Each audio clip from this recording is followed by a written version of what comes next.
신문이야기 돌직구쇼에 오신 여러분 반갑습니다. 저는 신문 읽어주는 남자 김진입니다. 오늘은 5월 18일 광주 민주화 운동이 있었던 날입니다. 민주주의를 지키기 위해서, 대한민국의 민주화를 지키기 위해서 희생됐던 숭고한 영령들에게 다시 한번 애도를 표하면서 오늘 방송 시작을 해보겠습니다. 잠시 후 오전 10시 5.18 민주화운동 광주 국립묘지에서는 5.18 민주화운동 기념식이 거행됩니다. 그런데 오늘 임을 위한 행진곡을 과연 어떻게 부를 것인가가 관심사입니다. 잠시 후 현장에 나가 있는 중계차를 통해서 생중계해드리겠습니다. 오늘자 조간신문 과연 어떤 뉴스가 중심되고 있을까요? 지금부터 저와 함께 하시죠. 먼저 동아일보입니다. 동아일보 1면입니다. 판을 엎어버린 친박. 새누리당 정신 못 차린 것이 분명합니다. 확실합니다. 어제 정국이가 친박계 의원들의 불참으로 결국에는 정족수를 채우지 못해서 무산이 됐습니다. 이로써 정지성 원내대표가 비대위원장직을 겸유한다는 것에 대해서도, 그리고 김용태 의원이 혁신위원장에 내정됐다는 것도 모두 무산이 돼버렸습니다. 친박계는 왜 정국이를 비토를 한 걸까요? 혹시 청와대와 교감이 있었던 건 아닐까요? 그렇다면 선거 이후에 도대체 새누리당 친박 의원들은 언제쯤 정신을 차릴 것인가요? 잠시 후 그 얘기 나눠보겠습니다. 다음 신문입니다. 이번에 한국일보입니다. 급기야 새누리당에서 이런 얘기가 나왔습니다. 야, 이거 김 기자 한 지붕 아래 있을 수 있겠어? 이래서 분단까지 거론이 됐습니다. 새누리당이 분단까지 거론이 되고 있는 이유. 1번을 이번 선거에서 울며 겨자 먹기로 그래도 지지를 했었던 많은 지지자들 사이에서 차라리 갈라서라, 이런 얘기까지 나오고 있다고 합니다. 그만큼 계파 갈등이 심각합니다. 그런데 이번 계파 갈등 싸움은 시작에 불과하다라는 관측까지 나오고 있어서 도대체 이 새누리발 막장 드라마가 언제까지 펼쳐질 건지 걱정됩니다. 다음 신문입니다. 이번엔 조선일보 1면입니다. 조선일보는 이렇게 기사를 썼습니다. 친박이 여당을 뇌사 상태 만들었다. 식물정당을 만들었다. 이 말입니다. 왜 아니겠습니까? 다음 신문입니다. 이번엔 경향신문입니다. 경향신문 사면에 실린 기사, 가장 뜨거운 기사는 바로 사진 속의 주인공 조영남 씨입니다. 검찰에서는 묵시적으로 속여서 그림을 팔았다면 사기죄가 가능하다.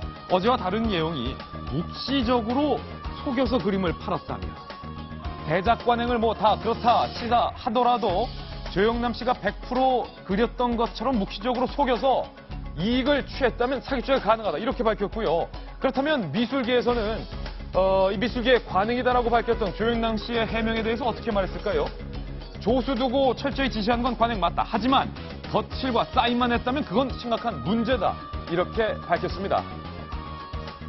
그런데 이 조영남 씨의 기획전을 통해서 다시 한번 세간에 복귀를 했던 신정아 씨가 조영남 씨 위작, 대작 논란과 관련해서 이렇게 밝혔습니다. 돌리면 나옵니다. 서울신문인데요. 신정아 씨는 내가 직접 봤는데 누가 대신 그려준 거 절대 아니다. 조영남 씨가 첨트까지 직접 그렸다라고 밝혔습니다. 그런데 조영남 씨 본인도 일정 정도 홍모 씨가 대신 그려줄 게 맞다라고 인정한 상황에서 정반대로 배치되는 신정아 씨의 주장을 어떻게 받아들여야 할지 모르겠습니다. 잠시 후 다뤄보겠습니다. 다음 신문입니다. 이번에 한겨레 신문입니다. 오늘 5월 18일입니다. 두 할머님의 사진이 한겨레 신문 1면에 실렸습니다. 5.18 때 남편과 자식을 잃은 분들입니다. 그리고 이 할머니 두 분 역시 북한군으로 날조돼서 억울한 상황에 처했던 두 분의 할머니입니다. 김진순 할머니와 신봉래 할머니입니다. 한 분은 김정일의 첫째 부인이라 날조됐었고, 또 다른 한 분은 북한의 리을설이 여장에서 침투를 했다라고 왜곡을 당했던 분들입니다. 우릴 간첩으로 몰아쓰냐 말이야. 도대체 아직까지도 이런 민주화 운동에 참여했던 분들을 북한군으로 날조하고 몰아가고 있는 세력이 있다는데, 이미 5.18 민주화 운동에 대한 모든 실체가 명명백백하게 드러나고 있는 상황에서 그런 것들이 용납돼서는 안 될 것 같습니다. 다음 신문입니다. 돌리면 나오는데요. 중앙일보입니다. 중앙일보 만평입니다. 박용선 만평 공개합니다. 새누리당이 왼손과 오른손으로 자기 머리를 치고 있습니다.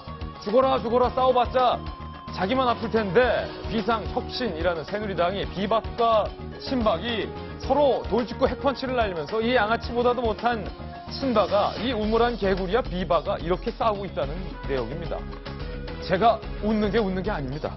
오늘 신문 이야기 돌직구쇼 5.18 민주화 운동을 맞아서 잠시 후 10시에 5.18 기념식 생중계해드리겠습니다. 오늘 또 신문 이야기 돌직구쇼는 여러분을 위한 쇼입니다.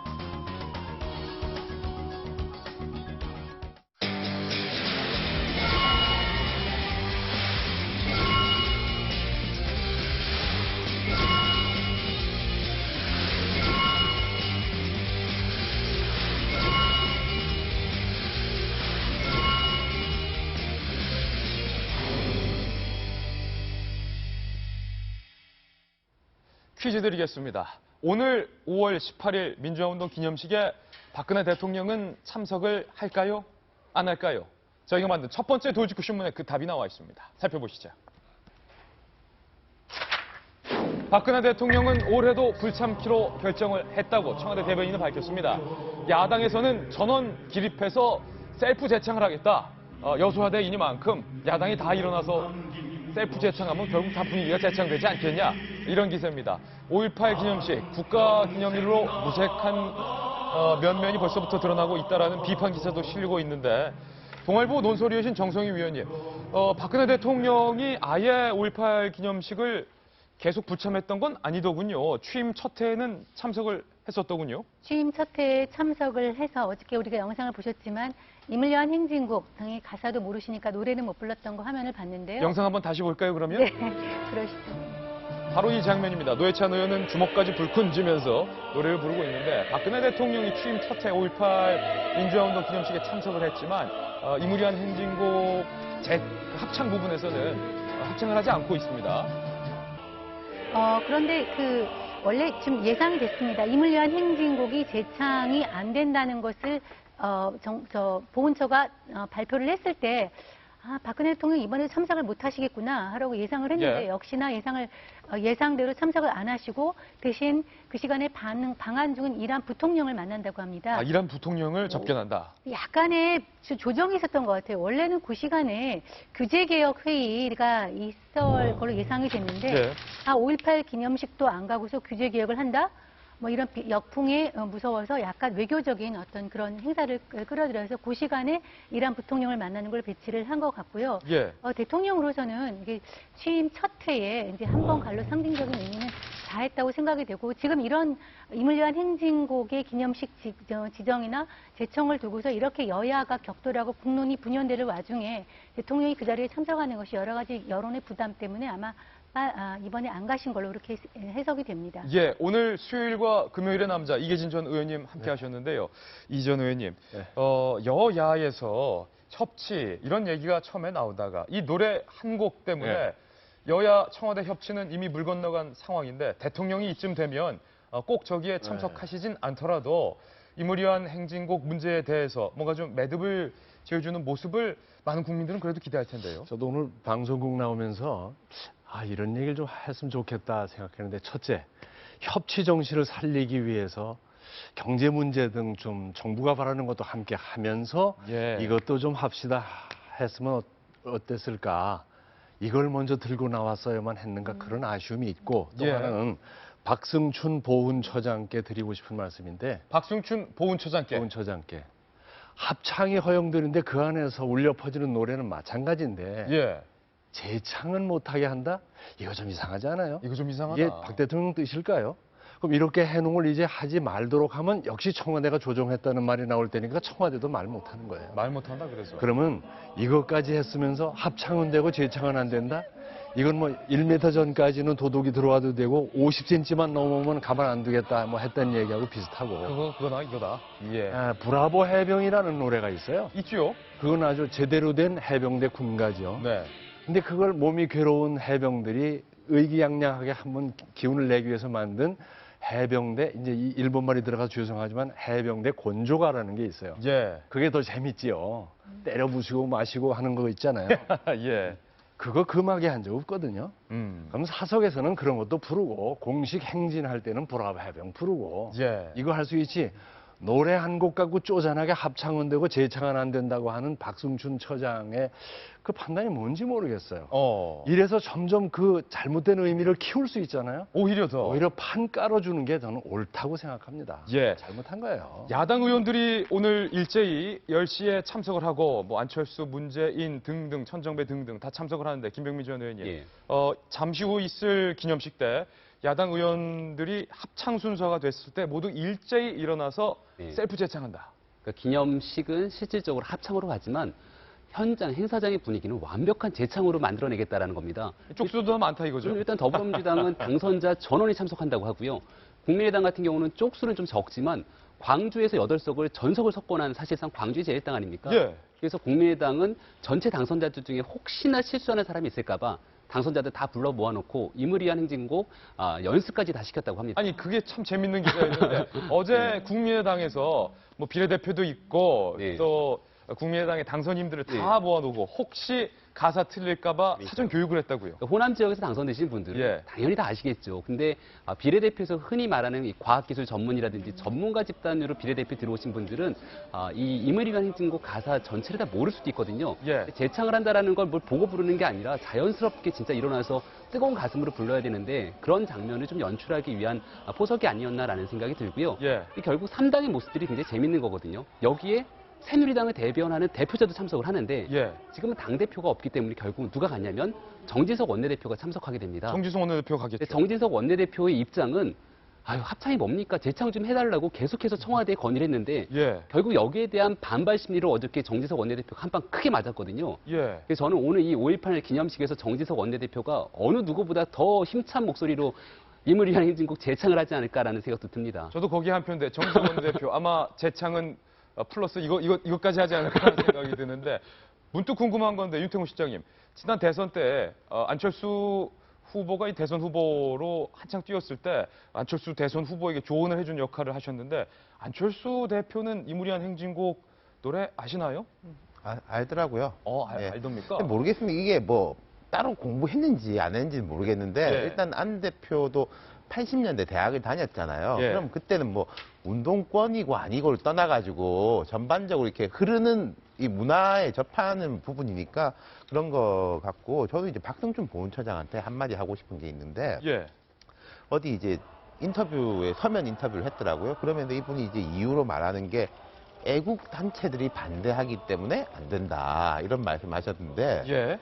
저는 그 애국 단체의 실체도 잘 모르겠지만은 그러면은 그 반대하는 쪽은 애국 단체고 그럼 찬성하는 쪽은 뭐 비애국 단체인지 모르겠는데 왜 이걸 그러면 가르려고 합창까지 못하게 했어요. 그러니까요. 그럼 왜 합창까지 가르려고 못하겠어요? 말이 안 하느냐는 나와. 거죠. 어제도 말씀드렸지만 예. 이제는 대한민국의 정통성의 한 부분으로서 이제 5.18을 끌어안았고 보수 진영에서도 이건 우리 대한민국의 지금 현대사가 산업화 민주화로 인해 가지고 만들어졌다. 광주는 큰 한국의 민주화의 정통의 부분이다라고 아는 건데 이거 예. 자꾸 이제 내밀려고 하니까 저는 그런 느낌도 드는 게요. 사실 한 7, 8년 전에 보면은 광주에서도 5.18이 약간 심드렁했어요. 광주 내에서도 이게 뭐 해마다 돌아오는 제삿날 비슷하게 분위기가 죽고 있다 이런 식의 이야기가 있었는데 오히려 지금 보면 분위기가 막 뜨지 않습니까? 저자들처럼.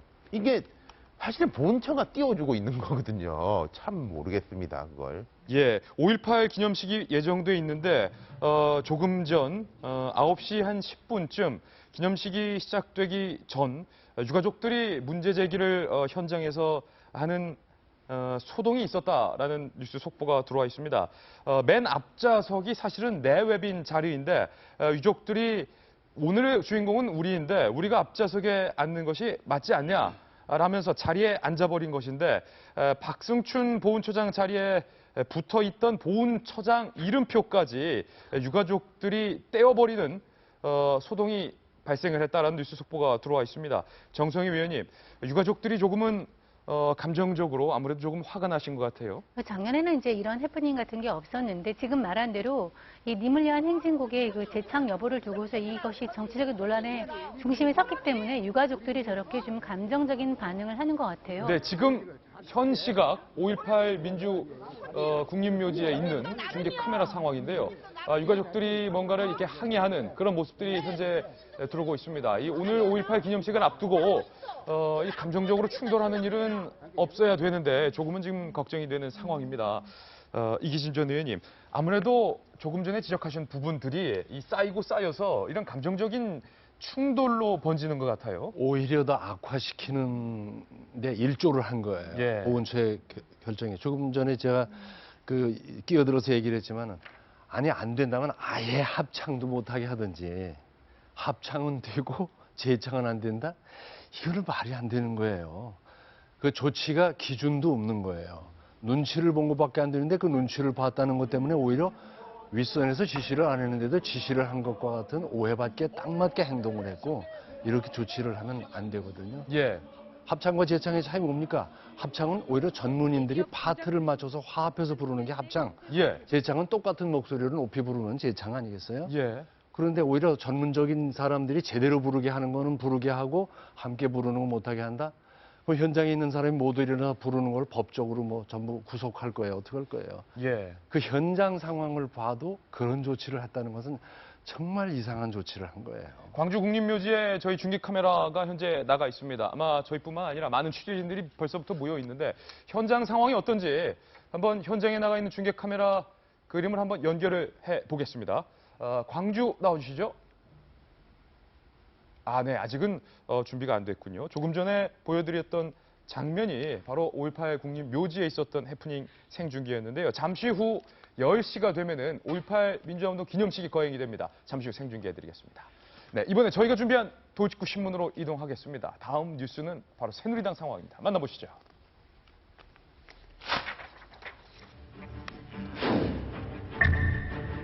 친박 결국 전국위를 보이콧했습니다. 무산됐습니다. 정진석 비대위원장, 김용태 쇄신위원장 모두 다 물 건너갔습니다. 이러다 분당되는 것 아니냐라는 얘기까지 나오고 있습니다. 숨가빴던 현장을 저희가 취재했습니다.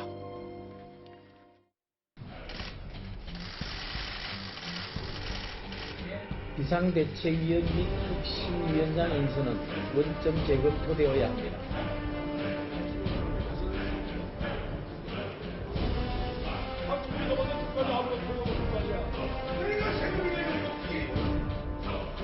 것으로 선언합니다. 죄송합니다.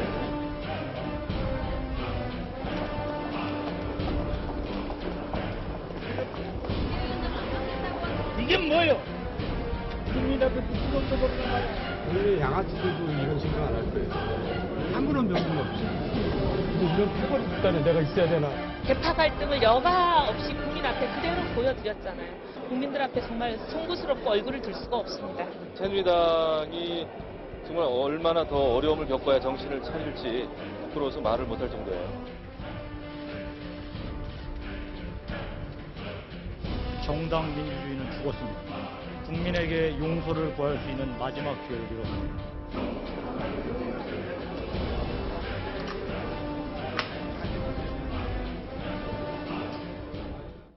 좀 험악한 말들이 많이 쏟아져 나왔습니다. 동네 양아치 집단, 패거리 집단이다. 민주주의가 죽었다. 뇌사 상태가 됐다.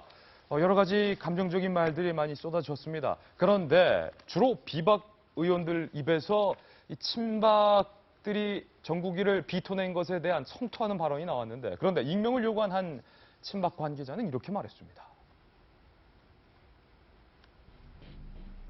참나, 갈라서게 되면 갈라서는 것이다. 갈라서 비박계가 당을 나가주면 더 좋다.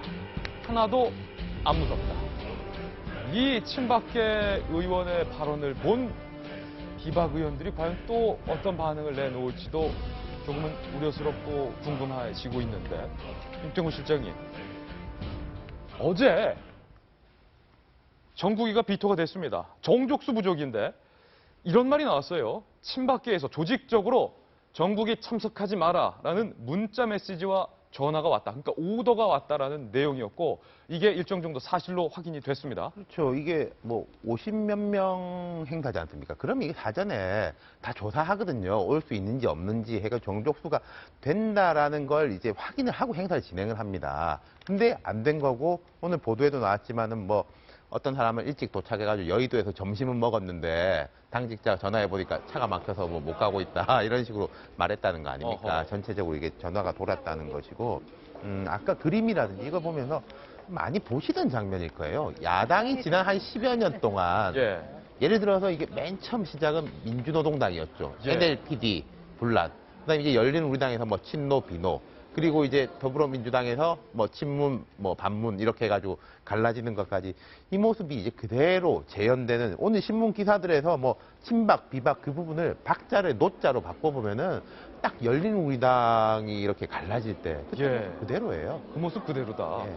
그러니까 미래도 약간 예측이 가능한 거죠. 미래도 예측된다. 그럼 가나 설 거다 이거예요?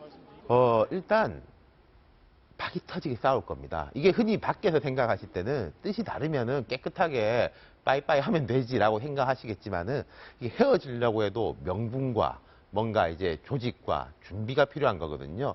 아마 앞으로 몇 달 동안은 치열하게 싸우고 그 다음에 에너지를 축적해서 그 에너지가 쌓이면은 갈라지는 거고, 근데 그 갈라지는 것도 에너지가 없으면 못 갈라지거든요. 예. 왜 돈 있어야 이혼한다 그런 말도 있지 않습니까? 돈 있어야 이혼한다. 집이 팔려야지 이혼한다 뭐 이런 말, 재산 분할하려면은. 이혼하고 싶은데 아직 집이 예. 안 팔려서 이혼 못하고 그러니까요. 어쩔 수 없이 살고 있다. 그런 이제 단계를 밟을 거예요. 핵심적인 질문 드리겠습니다. 윤태곤 실장님. 일각에서 어제 친박들에 의한 이 전국이 비토가, 그러니까 비박계와 중도로 알려져 있는 정진석, 김용태에 대해서 거부를 한 이 친박계의 행동이 청와대에서 내려온 오더였다. 이런 얘기가 있어요. 글쎄요, 그걸 뭐 제가 봐서 알겠습니까만은 이 공천 파동 때부터 계속 나왔던 이야기지 않습니까? 그리고 그저께 16일 아까 그림 나왔지만 오후 4시 기자회견부터 시작이죠. 초재선 20명이 모였는데 그분들이 정말 뭐 평소에 친한 분들이 해가지고 뜻을 모아가지고 했겠습니까? 그리고 중진급 의원들, 뭐 최경환 등등 이런 분들은 지금 가타부터 입을 닫고 있잖아요. 예. 뭐 이게 잘못됐다 이런 말도 안 하고 핵심이라는 이름으로 나오는 거는 오히려 뭐 배신을 했다 누가 뭐 이런 식으로 하는 거니까 청와대 뭐 오더까지는 제가 모르겠고 이심전심까지는 있겠죠. 청와대와 어느 정도 공감을 한 것이다. 네. 교감을 한 것이다. 그렇다면 더 큰 문제 아닙니까? 이전 의원님. 교감 그런 거나 아니기를 바라. 설마 아니겠지. 바라고, 설마 아니기를 바라고 아닐 거예요. 저는 오히려 정진석 호가 출범할 때 저분이 저거 관리할 수 있을까라는 생각했어요. 예. 출범하는 분한테 그런 얘기하면 뭐 남한테 좀 축하는 못하고 저럴까 그러는데 저는 정진석 대표 출범할 때 아무 얘기도 안 했을 겁니다. 예. 녹음 테이프 뒤져보세요. 의문을 가졌었는데 원내대표가 이번에 보면은 리더십이 그만한 그릇이었느냐. 근데 거기다가 비대위원장의 그것까지 권한까지 아마 겸임하는 모습들. 했죠? 예. 그것에 대해서 많은 사람들이 저게 저런 욕심 낼 때가 아닐 텐데 정말 객관적으로 여러 사람이 인정할 만한 분위기에서 당을 추스릴 수 있을까라는 생각한 사람이 꽤 있을 거요. 예. 아마 대표가 되고 나서 얼떨떨한 분위기는 좀 즐겼던 것 같은데 네. 당이 정말 절박한 상황에서 어떻게 해야 되는가 하면 인선 때부터 정말 신경 썼어야 되는 거예요. 예. 어느 쪽 한쪽을 모았다? 그 반대쪽이 가만히 있겠습니까? 예. 나는 당연한 결과가 왔다고 생각하고 지금 뭐 어제 뭐 이것이 뭐 양아치가 어쩌고 뭐 그런 얘기 나오는데 만약에 이것이 정말 환골 탈퇴하기 위한 어떤 과정이라면 더 망가져야 됩니다. 더 망가져야 정신 차립니다. 더 망가져야 됩니다. 예. 아주 철저히 망가져야 다시 뭘 세워. 집 철거할 때 한쪽 벽만 헐어서는 안 되잖아요. 예. 싹 치우고 새로 해야 돼요. 저 지금 그런 상황 직전인 것 같습니다. 붕괴 직전이다. 예.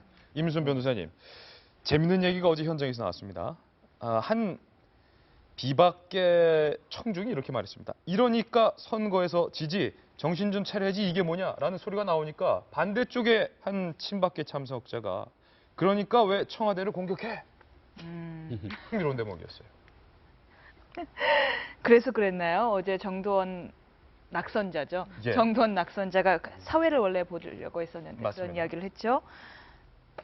여기는 패거리 집단이다. 동네 양아치도 이런 짓을 안 한다. 특정인에 대한 충성심이 이 당의 정체성이다라는 이야기를 했는데 저는 지금 이계진 의원께서 이거는 정진석 원내대표의 리더십에 좀 문제가 있는 거 아니냐, 그릇에 맞지 않는 좀 지위를 얻은 것 아니냐라는 취지의 말씀을 주셨지만 전 별로 동의를 못 하겠어요. 왜냐하면은 그 자리에 앉힌 사람이 친박계니까요. 예. 처음부터 친박계가 자신들의 일종의 바지 사장으로 앉히려고 하다가 그거에 그 바지 사장이 나름대로 분란을 일으킨 거죠. 말을 안 들은 거예요. 나는 뜻대로 움직이는 사람이 아닙니다. 뭐 이무리한 행진곡 문제만 하더라도 청와대가 왜 저러는지 모르겠다. 정치원 원내대표 이렇게 말하고. 네, 그렇게 나왔고요. 비대위원도 비박계 의원, 김세연이나 이혜훈 의원 등으로 구성을 했고요. 이렇게 나오니까 너 우리말 안 들어? 그러면 이제 너 그럼 두고 봐. 너 비토야. 해고한 거다. 네, 처음부터 친박계의 작품이기 때문에 이게 단순한 정진석 의원 개인의 어떤 능력 부족이라고 보기는 조금 힘든 부분 같아요. 물론 그분의 능력 부족인 부분이 있긴 하죠. 어떤 부분? 친박계 의원들을 장악할 수 없다는 부분. 바로 그 능력 부족인 건데요. 참 정말 많이 한심합니다. 아주 많이 한심합니다. 이 당이 우리의 여당이었구나. 저는 이제 이 여당이요, 당들은 보조금을 받죠, 국가로부터. 그럼요. 좀 안 받아갔으면 좋겠어요. 왜 우리 세금으로 보조금 받아가요? 자기들끼리 저렇게 정치할 거면서 국민 따윈 아랑곳하지 않고서는 우리밖에 안 보여, 우리만 절대적으로 오라 하면서 한 분에 대한 충성심만을 절대 가치로 삼을 거면요. 그냥 세금 받아가지 마세요. 좀. 세금 받아가지 말라. 네, 전 그 말까지 하고 싶고요. 예. 그리고 또 하나 드리고 싶은 말씀은 정말 목소리 큰 사람이 이기는 법이거든요. 그 앞에서는. 예. 중도를 지키는 건 참 어려운 일입니다. 왜냐하면 목소리 큰 사람들이 자기들끼리 일단은 두드러지고 자기들끼리의 구심력이 강하기 때문에 이럴 때일수록 휩쓸리지 않는 중도만의 중심을 지키는 거, 좀 그런 모습도 보고 싶네요. 김병민 의원님, 네. 두 분의 의견이 공통적인 부분은 결국에 친박계의 의도대로 정진석 원내대표가 흘러가지 않았고 정진석 원내대표의 리더십이 그렇기 때문에 없었던 결과인데, 정말 어제 친박이 비토를 한 것이 청와대를 공격해라는 이유, 친박계의 뜻대로 움직이지 않았던 이유, 단지 그것뿐입니까? 근본적인 얘기를 좀 드리면 좋겠다는 생각이 드는데, 정진석 원내대표 처음 당선됐을 때만 하더라도 모든 사람들이 뭐라고 얘기했습니까? 친박계가 만들어낸 원내대표가 탄생했다. 다시 도로 친박당이 됐다라고 전 언론에 썼어요. 저는 그때 아마 기억하실지 모르겠지만 정진석 원내대표 친박 아닌데? 라는 얘기 계속 했었거든요. 친박 아니에요. 왜냐하면 정진석 원내대표가 갖고 있는 가장 큰 강점 중에 하나는 원래 새누리당 사람이 아닙니다. 자민련 출신 사람이고 새누리당이 극단적인 상황에 있는 상황에서 중간에 적어도 조율할 수 있는 제3의 대안 세력이었기 때문에 차선책으로 원내대표를 선출했던 거거든요. 근데 여기서 잘 봐야 될 게 지난 주말에 청와대 인선이 있었어요. 비서실장 발표하고 그리고 나서 강석훈 안종범 경제수석 그리고 정책조정수석을 발표하는데 결국 이거는 누가 뭐래도 박근혜 정부의 친정체제를 완전히 강화하겠다는 거였습니다. 여기에 대해서 아무도 비토하지 않았고 정진석 원내대표도 크게 뭐라 하지 않았어요. 왜냐하면 지금의 새누리당이 살기 위해서는 청와대도 살아야 되고 새누리당도 살아야 됩니다. 친박도 살아야 되고 비박도 살아야 돼요.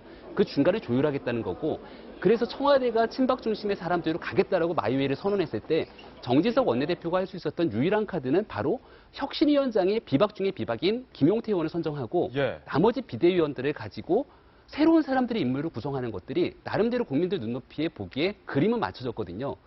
근데 이게 특정 사람들 보기에는 눈높이 잘 안 맞았나 봅니다. 이 결정적인 이유가 어디 있냐면 저는 특정 인물 한 사람을 좀 꼽아서 얘기 드리고 싶어요. 특정 인물 한 사람 때문이다.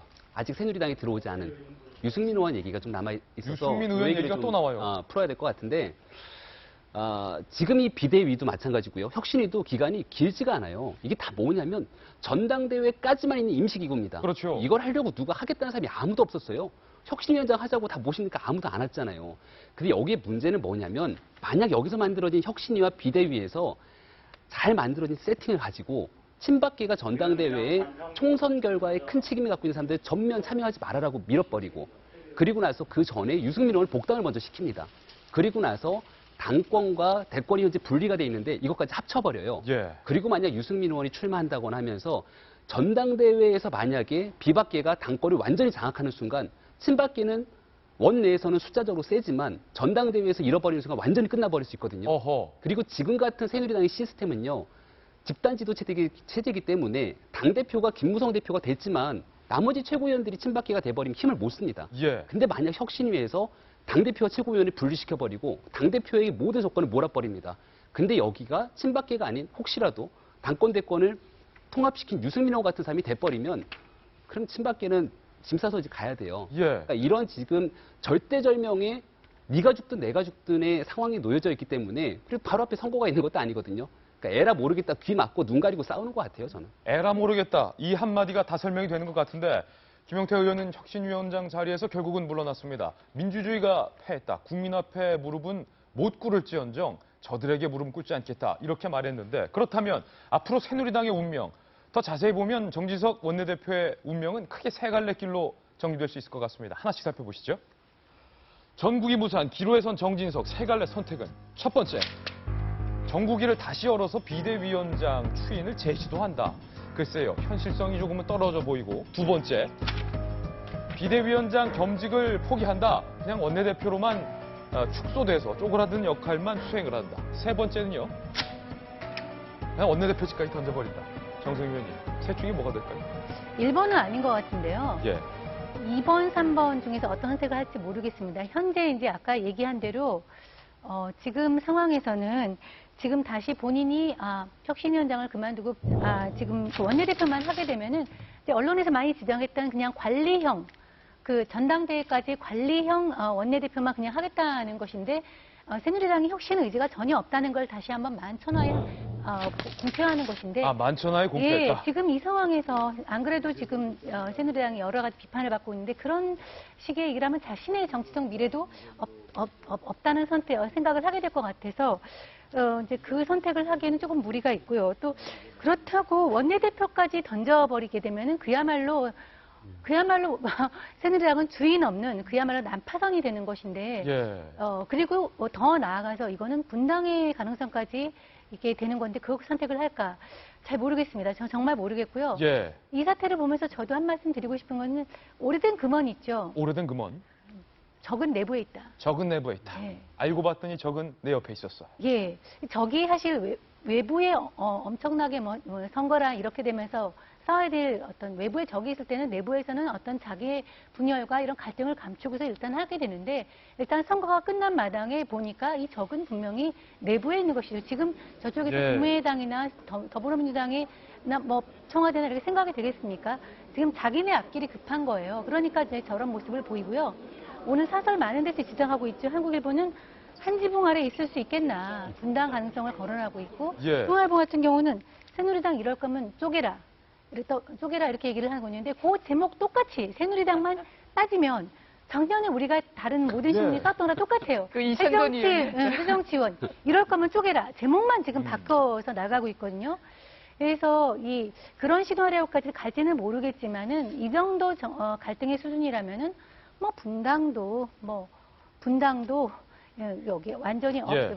생각하지 못할 카드는 아니다. 저는 3번일 것 같아요. 3번일 것 저는 같아. 3번일 것 원내대표직까지 같아요. 그냥 이참에 던져버린다. 왜냐하면은 안 해. 안 해. 왜냐하면 조금 전에 김병민 의원이 전종석 원내대표는 친박계 아닙니다라고 했는데 친박계 아닌 건 다 알아요. 다만 친박계가 아니기 때문에 친박이 밀었던 거죠. 어허. 자기들이 당권을 갖기 위해서 원내대표는 친박계 아닌 사람으로 얼굴마담으로 넣으려고. 그리고서는 이제 조정하고 싶었던 예. 건데 말을 안 듣는다는 게 드러났고 우린 너 싫어라는 걸 드러난 상황에서 예. 원내대표직을 유지하는 건 더 이상 의미가 없는 것 같아요. 더 이상 할 수 있는 것도 없고. 그래서 이제 저는 3번일 것 같고 3번일 좀 것이다. 사람이 좀 제가 극단적이에요. 그리고 저 같으면 3번이에요. 그래서 객관식 시험이 재밌거든요. 객관식이 재밌다. 저는 2번으로 하고 싶은데 이계진 전 의원님의 선택은 2번. 2번. 비대위원장은 안 한다. 원내대표직은 유지하고 비대위원장 욕심 내지 말고 정말 강한 그리고 애정을 가지고 편이 갈려지지 않는 인물 한 분 구해서 예. 비상대책위원장직의 혁신 활동을 완벽하게 할 수 있는 권한을 줘야 됩니다. 그렇게 다시 한번 시도해야지 예. 그냥 사표 던진다고 쉽게 되는 건 아닙니다. 나는 애정을 갖고 얘기하는 겁니다. 정진석 후배에게 예. 사표 던지지 말고 비대위원장만 하지 말고 하지 말고 예. 그 새로운 비대위원장 정말 삼고초려해서라도 모실 분 모셔서 전권을 줘야 됩니다. 선학교 의원을 다시 모셔오는 그런 파격적인 수를 쓰더라도 어려울 거예요. 근데 이쯤에서 김무성 대표는 뭘 하고 있는지 약간 궁금한 그러니까 거예요. 이게 우리가 시간을 기다리고 있겠죠. 사실 정치의 영역에 한 1년 후, 2년 후를 내다본다는 거는 말이 안 되고요. 이건 민심이 어떻게 조합되느냐에 따라가지고 가는 건데 한 2주 내지 한 달은 봐야 되거든요. 저는 아까 이제 김병민 의원도 말씀하셨지만은 비박인 정진석 의원을 원내대표로 이렇게 밀었을 때는 일단 원내대표 비박이하고 한 달 동안은 이제 이런저런 그림으로 가다가 전당대회에서 경쟁해보자. 저는 이 정도로는 이게 친박 진영과 비박 진영이 암묵적인 합의가 이루어졌었다고 그때 생각을 했었어요. 꼭 의논을 해야 되는 게 아니라 그런 식으로 암묵적 합의가 이루어진 건데 이 지금 말하자면 한 달을 못 버티고 네. 있는 거지 않습니까? 그러니까 아까 말씀하신 대로 뭐 김무성, 서청원, 최경환 이런 사람들이 개입을 안 하고 자기 손에 이제 흙을 안 묻히려고 하고 관망만 하고 있는 거예요. 어떻게 보면 그게 되게 비겁한 거죠. 비겁한 거다. 그리고 두 번째, 이 싸움이 왜 지금 심각하냐면은 사실 원내대표의 힘이 제일 셀 때가 지금이거든요. 예. 4년 중에. 왜냐면은 의원들 상임위 배치라든지 뭐 상임위원장이라든지 이 말하자면 자리를 나눠주는 게 원내대표예요. 그래서 이제 다른 당들 보면 지금 원내대표 눈치 보느라고 벌벌 떠는데 초선 의원들이 원내대표를 무서워하지 않고 당신 뭐 이렇게 지금 삿대질을 하고 있다는 거지 않습니까? 비박계가 이참에 나가주면 더 좋지. 이렇게 하고 그러니까 있어요. 이거는 뭐 내가 예를 들어서 상임위에서 불이익을 봐도 좋다. 일 수도 있고 두 번째는 저 사람은 힘이 없는 사람이다. 우리에게 요구안에 대해서 안을 짜면은 저 사람이 받을 수밖에 없는 사람이다라는 계산이 있기 때문에 완전히 그런 무시하고 초재선들이 집단 행동에 나서는 건데 두 가지 다 문제가 있는 거죠. 그렇다면은 예. 권위를 이미 상실했다는 겁니다. 그러니까 원내대표를 하건 말건을 떠나가지고 그렇기 때문에 노련한 정진석 의원은 고민이 있을 수밖에. 그래서 몇 번이에요? 던져버릴 것까지 고민이 있다. 뉘앙스는 저는 이제 의미가 없다라는 거예요. 하건 안 하건. 오늘 동아일보 사설 제목에 패족이란 단어가 등장을 했습니다. 이 패족, 몇 해 전 많이 썼던 단어인데 새누리당의 친박을 일컬어서 패족전환하는 것인가라고 동아일보 사설은 강하게 책임을 묻고 있습니다. 보통 난세의 영웅이 나온다고들 말을 합니다. 그런데 새누리당 상황을 아무리 둘러봐도 난세는 난세인데 영웅의 모습은 보이지가 않습니다. 저희가 준비한 다음 돌직구 신문으로 이동하겠습니다. 어떤 뉴스일까요? 조영남 씨의 대작 논란에 조영남 씨와 매우 가까운 사이인 것으로 알려진 신정아 씨가 또 오늘 등장을 했습니다. 그리고 조영남 씨 본인의 해명이 오늘 드디어 나왔습니다. 그런데 저희 채널A 기자가 조영남 씨의 그림을 대신 그렸다, 내가 그렸다라고 주장한 송모 씨를 찾아갔습니다. 서완한 기자의 단독 취재입니다. 조영남 씨의 그림을 대신 그린 화가 송모 씨가 검찰 조사에서 밝힌 대신 그린 작품은 모두 300여 점. 송 씨는 2009년부터 8년간 작품당 10만 원씩 받고 조영남 씨의 그림을 대신 그렸다고 진술했습니다. 또 송 씨는 조영남 씨 요구대로 그림을 그려보내면 조 씨가 덧칠과 서명을 해 판매했다며 조 씨 측과 주고받은 문자 메시지도 검찰에 증거로 제출했습니다. 2, 3년 됐어요. 형수님 나 오늘 조영남 씨 그림 그래요. 이기죠. 채널A 취재진이 속초의 송 씨 집을 찾아갔는데 송 씨는 집을 비운 뒤였습니다. 돈 벌러 갔어요. 예, 며칠 됐어요. 여기 항상 오토바이가 있는데 오토바이가 없으면 어디 가시고 안 계시구나. 조 씨는 그림은 100% 내 창의력이고 송 씨의 기술을 빌린 것뿐이라고 해명했지만 검찰은 송 씨가 진술한 300여 점 말고도 다른 그림들의 대작 가능성에 주목하고 있습니다. 검찰 관계자는 조영남 씨가 여러 명의 조수를 뒀다고 인정한 만큼 다른 작품들의 대작 여부도 확인할 방침이라고 밝혔습니다. 조 씨의 사무실과 갤러리 등을 압수수색한 검찰은 송 씨가 그린 작품들이 판매됐는지 구매자들이 대작 여부를 알고 있었는지 수사 중입니다. 검찰은 압수품 분석을 마치는 대로 조영남 씨를 불러 조사할 계획입니다. 채널A 뉴스 서한환입니다. 검찰은 조영남 씨가 사기죄에 해당될지 여부를 철저하게 수사하고 있는 느낌입니다. 그리고 조금 전 서완한 기자의 취재 내용에 따르면 조영남 씨의 모든 작품, 그러니까 송모 씨가 대신 그려줬다라고 밝힌 작품 이외의 작품까지 전수조사를 할 방침으로 대신 그려준 작품을 과연 고가의 돈을 받고 판매를 했는지 여부까지 검찰은 들여다보겠다, 이렇게 밝히고 있습니다. 그런데 오늘 어제까지만 해도 입을 닫고 있었던 조영남 씨 본인이 언론 매체에 입장을 밝혔습니다. 조영남 씨가 이 대작 논란과 관련해서 뭐라고 말했는지 지금 살펴보겠습니다. 내가 그 사람 송모 씨 어려울 때 내가 도움 준 사람이 바로 나인데 느닷없이 나를 흠집내려는 이유를 도저히 모르겠다. 일부 내 그림을 보조한 것은 사실이다. 그러니까 일부 내 그림을 대신 그려준 것은 사실이다. 하지만 99% 이상 완성해서 제공한 것처럼 말한 부분은 전혀 사실과 다르다. 송모 씨의 주장을 정면으로 반박했습니다. 이건 미술계의 그냥 관행으로 인정하는 부분을 갖고 뭘 그러시나 이렇게 말했고요. 이어서 이렇게 말했는데요. 그림 한 점에 수천만 원에 내가 판매했다고 전혀 다르다. 지난 3월 한 달간 팔린 총액이 600만 원에 불과하다. 마치 내가 남이 그려준 그림을 사인만 해서 수천만 원에 팔아먹는 인간으로 나를 매도하고 있다. 이렇게 밝혔습니다. 이 부분에 대해서 이계진 전 의원님. 조영남 씨는 이렇게 말했어요. 송모 씨가 대신 그려준 건 맞다. 그런데 그 정도로 많이 그려준 건 아니다. 그리고 미술계 관행을 갖고 왜 그러십니까? 저도 저 조영남 씨가 직접 그린 걸로 알았어요. 예. 보고 참 안사기를 잘했다 그런 생각. 안사기를 일단 잘했다. 사실 화가는 자기가 자신의 그림을 그리는 게 맞지 않겠어요? 예. 뭐 앤디 워홀? 워홀, 예. 홀인가 홈인가? 예. 그저 마릴린 monroe 그림. 예. 그 사람은 뭐 공개적으로 그랬다면서 예. 내 그림은 이렇게 완성된 거다. 조영남 씨 그 얘기 안 했잖아요. 네. 이번 안 터졌으면 끝까지 얘기 안 했을 거란 말이에요. 그러고 어. 보면은 조영남 씨 참 노래 잘하고 글 잘 쓰고 방송도 참 잘해요. 예. 방송 잘하고 뭐 못하는 게 없어요. 그림까지? 근데 진실했었으면 더 좋았지 않겠는가 그런 생각인데 누가 뭐 10분의 1을 대신 해줘도 자기가 그린 완성된 작품만 여러분 파는 사람에게 그 시스템을 얘기해 줬어야 맞다고 생각해요. 네. 그래도 조영남 씨가 좋아서는 이 그림을 산다. 그러면 좋죠. 그러나 이번 사건이 터지니까 이제서 얘기를 했다는 것은 그거는 진실하지 못했다는. 진실하지 못한 모습이다. 어떻게든.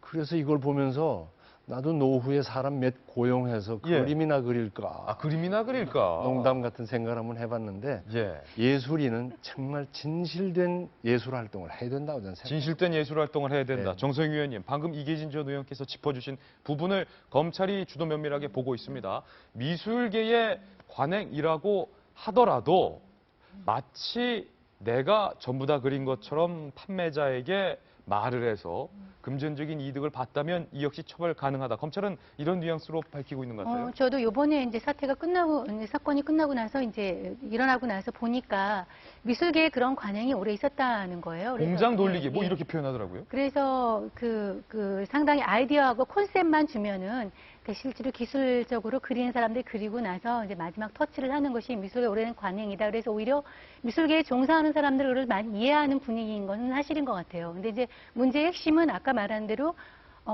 이거를 판매했을 때 산 사람이 그걸 사실 알고 있었느냐 아니냐. 아까 말한 대로 앤디 월 같은 나 많은 팝아트 작가들은 그걸 공개적으로 얘기를 했습니다. 네. 그렇지만은 우리가 조영남 씨 이름을 믿고 그림이 좋아서 하는 사람들은 아마 그 사실을 거의 몰랐을 거예요. 근데 그런 경우에는 검찰도 사기죄가 이제 적용이 된다고 하고 있기 때문에 이거는 사실은 법적으로 처벌이 될 수 있을까 없을까 하는 거는 저는 큰 관심사는 아니에요. 조영남 씨처럼 유명한 아까 다재다능하고 유명한 연예인이나 예술가가 아까 말한 대로 그 자기 작품과 뭐 그다음에 그걸 사는 사람과 이런 거에서 좀 진실하지 못한 솔직하지 못한 모습을 보였다는 거. 그 다음에 자기 주변에서 이런 조수들이나 이런 사람들 굉장히 박하게 굴었다는 거. 그것이 조금 안타깝습니다. 이거 한마디만 제가 더 드릴까요? 만약에 그 송모 씨라는 사람이 똑같은 그림을 그려서 조영남 사인을 해서 팔았다면 문제가 어떻게 될까요? 많이 팔았다면 문제가 어떻게 될까? 그럼 조영남 씨 괜찮아? 그것도 이랬을까요? 저건 내 이거 하나도 안 한 거다. 저 사람이 다 한 거다. 반대로. 이렇게 했을까요? 반대로? 분명히 내 작업이냐 그 사람과 같이 했느냐 하는 작업 문제인데 한 작품에 10만 원을 줬다는 것이 그게 사실이라면 깜짝 놀랄 일이에요. 예. 요즘에 일용 잡급 노동을 해도 10만 원은 줘요. 근데 저걸 예술품인데 저거 하루에 못 할 겁니다. 예. 저걸 한 작품에 10만 원을 줬다? 참 조금 준 거죠. 참 조금 준 거다. 참 조금 준 거죠. 이 국면에서 새로운 인물이 오늘 등장을 합니다. 지난해 조영남 전으로 큐레이터로 복귀를 한 신정아 씨가 조영남 씨 스스로의 말과 배치되는 말을 했는데요. 신정아 씨가 이렇게 말했습니다. 대작이란 논란에 놀랐다. 옆에서 내가 직접 조영남 선생님이라고 부릅니다. 선생님이 집에서 직접 그리는 모습을 자주 봐왔다. 그래서 선생님 작품이 맞다라고 나는 생각을 했다. 그리고요. 작품 그리다 마음에 안 들면 처음부터 다시 하는 등 상당히 꼼꼼하게 작업을 했다. 대작이라는 표현을 일반인들이 잘 모르고 있는 것 같다. 안타깝다. 라는 말을 했는데 이 신정아 씨의 발언은 임유선 변호사님, 조영남 씨조차도 사실은 다른 사람이 일정 정도 대신 그려준 거 맞다. 근데 조수다라고 말한 것과도 배치되고 있어요. 이제 자신이 본 범위 내에서 얘기한 거겠죠. 이제 자신이 본 범위 내에서, 왜냐하면 신정아 씨랑 조영남 씨가 인간적으로 가까운 관계이고, 신정아 씨가 어느 정도 제기를 하는데 조영남 씨가 도와준 문제 때문에 신정아 씨가 개인적인 고마움도 갖고 있고, 이러다 보니까 이제 인터뷰를 한 것 같아요, 신정아 씨에 대해서. 그리고 이제 신정아 씨는 조영남 씨에 대해서 개인적인 고마움이 있으니까 자신이 본 범위 내에서 호의적으로 이야기를 했는데, 그 한 얘기가 내가 봤을 때는 본인이 직접 다 작품 활동을 하시더라. 그래서 나는 당연히 조영남 씨가 다 직접 그렸을 거라고 생각을 했는데, 설령 뭐 대작을 했더라도 그거는 조수가 있는 것은 제가 어제 얘기한 것처럼 백남준 선생님도 다 조수가 설치해 주는 부분이 있는 것처럼 그런 건 어느 정도 관행이기 때문에 관행의 허용치 범위 아니었겠느냐라는 이야기를 했고, 그리고 이제 조영남 씨랑 신정아 씨가 어디서 인연을 맺었었냐 하면요, 부천 서광사 천산법당에서 조영남이 만난 부처님이라고 해서 이제 화투로 이제 부처님 모양 그렸었는데, 이제 이거를 기획했던 크리에이터가 신정아 씨였단 말이에요. 근데 이제 신정아 씨가 그럼 이거는 송 씨가 뭐 그린 거는 혹시 팔렸던 거 아니냐라고 묻자, 그때 팔렸던 그림 중에는 송 씨가 그린 것은 없었던 것으로 안다라고 해서 상당히 조영남 씨 쪽에 호의적으로 인터뷰를 했지만, 예.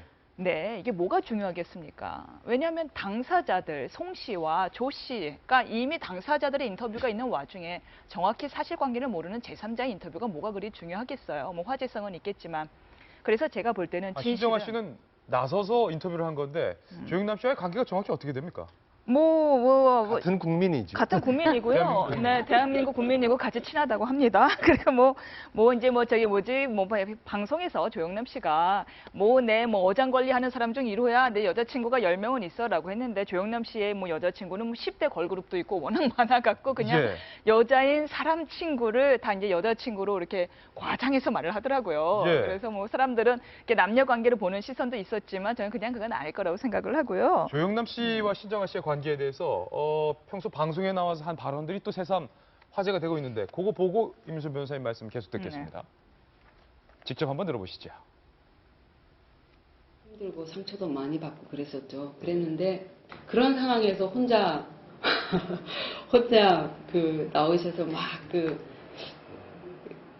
저를 놓고 이제 그런 사람이 아니다라고 이제 말씀을 여러 군데에서 해주시고, 이 그림 보고 그림을 관두려고 나 마음을 먹었다. 근데 얘가 숨도 안 쉬고, 왜요? 선생님은 위트가 있잖아요. 재미가 있고 그림에. 나 제가 꼬셨다고 돼 있기 때문에 선생님은 사실은 괜찮아요. 난 기꺼이.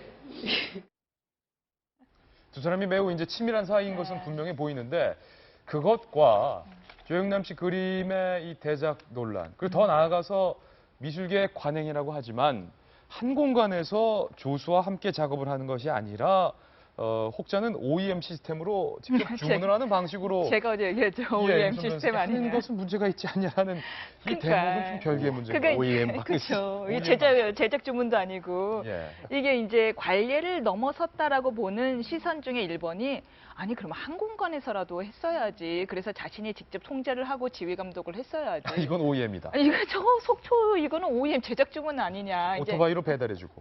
그게 이제 조금 한계 넘어서는 부분 같아요. 그리고 너무 작고 이제 그 10만 원이라는 부분도 조영남 씨는 참고로 부인했습니다. 10만 원이라고 정해진 게 아니고 때마다 물건값이 얼마 들었다면 그에 맞춰서 가격을 따로 줬다. 얼마 줬단 말은 안 했지만 10만 원만큼 적게 주진 않았다. 잘 모를 거예요. 그건 매니저가 줬기 때문에. 근데 저는 진실은 이렇다고 생각을 해요.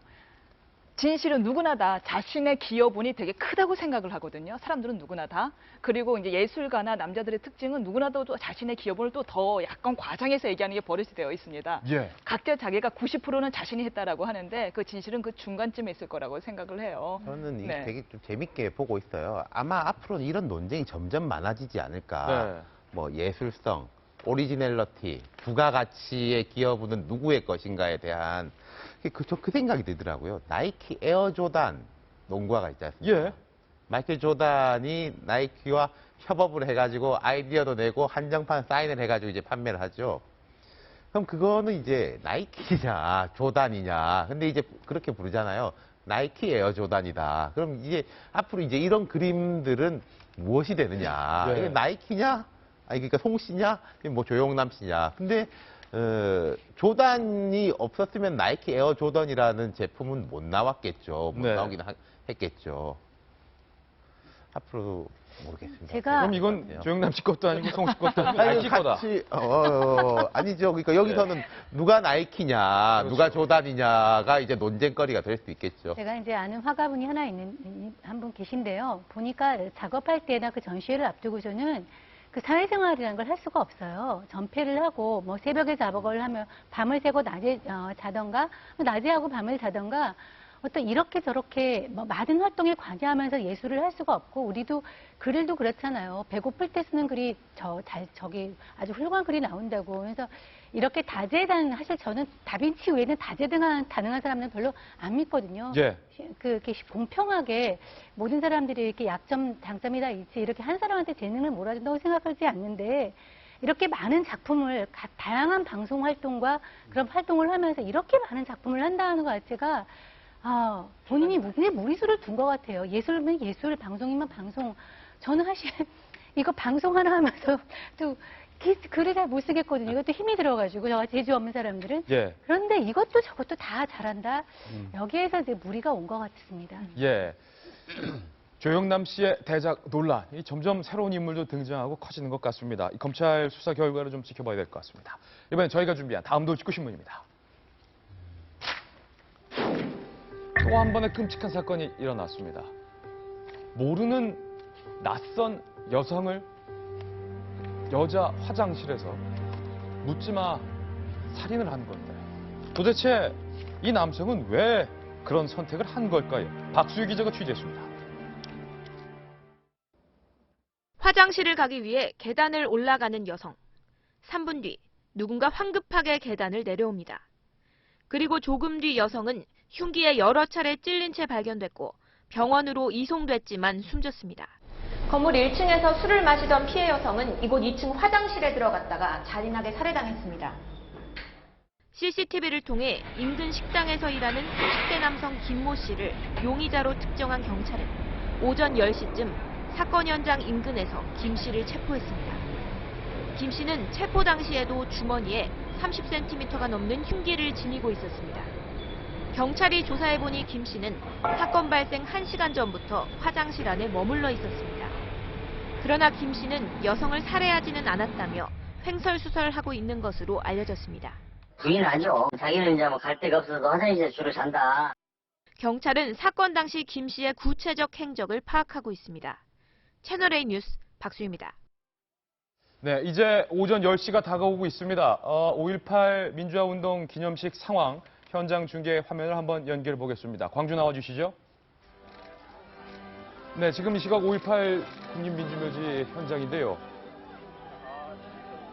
지금 황교안 국무총리가 입장을 한 상황인데 예상치 못한 돌발 상황이 발생을 했습니다. 황교안 국무총리가 입장을 하자 일부 유가족들이 황교안 국무총리에게 달려드는 모습이 조금 전에 저희 중계 화면에 잡혀 있는데요. 황교안 국무총리를 유가족들이 현재 둘러싸고 있는 그런 모습입니다. 지금 바로 이 모습인데요.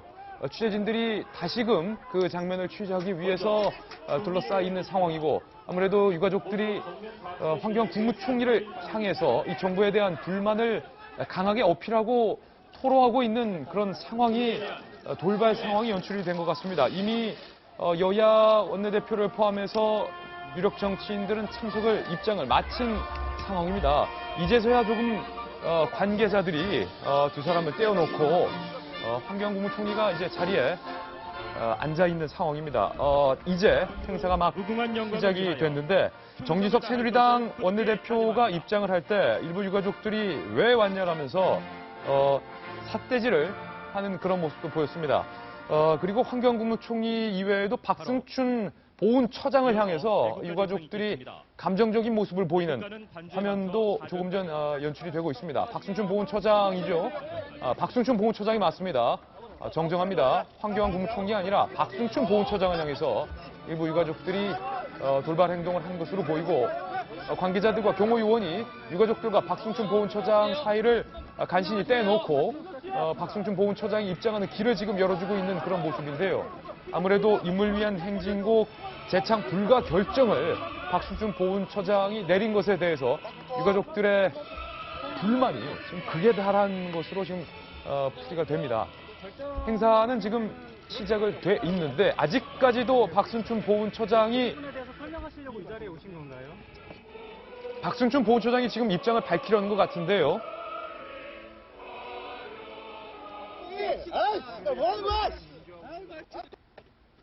네, 박승춘 보훈처장을 향해서 지금 뭐 거친 욕설까지 지금 내뱉고 있는 상황입니다. 아무래도 정성희 위원님, 유가족들이 박승춘 보훈처장이 5.18 민주화운동 기념식에 오는 것 자체를 강력하게 거부하고 있는 것 같아요.